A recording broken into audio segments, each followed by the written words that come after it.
Oh, darkness, my old friend, I've come to talk with you again, because a vision softly creeping left its seed while I was sleeping,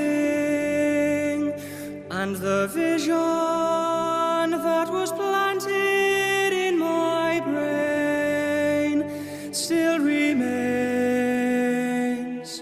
within the sound of silence. In restless dreams I walked alone, narrow streets of cobblestone, 'neath the halo of a street lamp, I turned my caller to the cold and damp, when my eyes were stabbed by the flash of a neon light that split the night and touched the sound of silence.